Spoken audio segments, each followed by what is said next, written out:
everybody, back here on 7 Days to Die, and we are going to be cooking. For that, you need a campfire, and as you can see, hit triangle to activate it on the PlayStation 4 anyhow.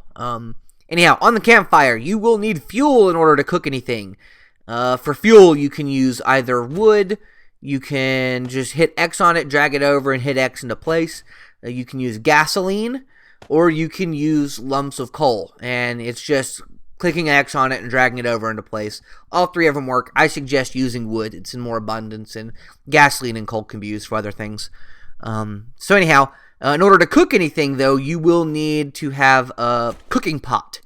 And for that, you just click X and drag it over into the cooking pot slot. I have a lot of them there.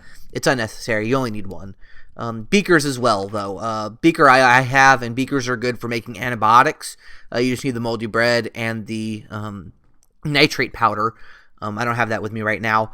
But anyhow, with the cooking pot, you can cook all this other good stuff, like bacon and eggs. It takes 2 eggs and a raw meat. I have 4, so I can click over on this, and that brings it up to 2, which is all I can cook for the bacon and eggs.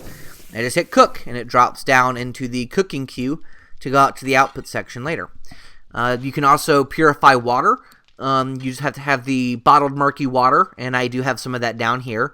Now, as you can see, I have 15 of them, and it only needs 1 bottled murky water to make a bottled water. Surprise!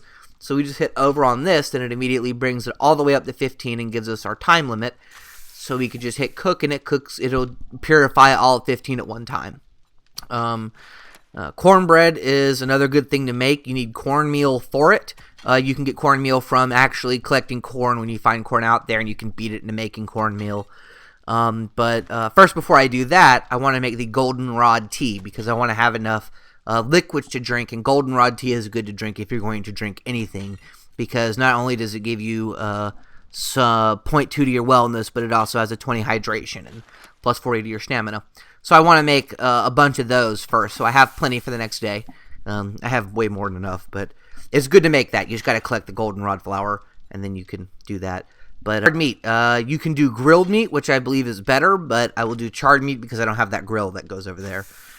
So I will get that going, and then I will go on to cornbread because I do have excess bottled water after having made the goldenrod tea, and it's always good to have extra food too with your liquids.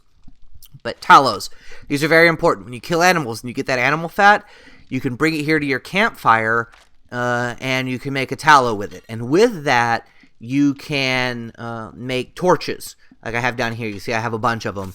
I make a lot of torches because when you're doing underground layers and just outside in general, it's good to have a lot of extra torches. You can throw them around and light things up.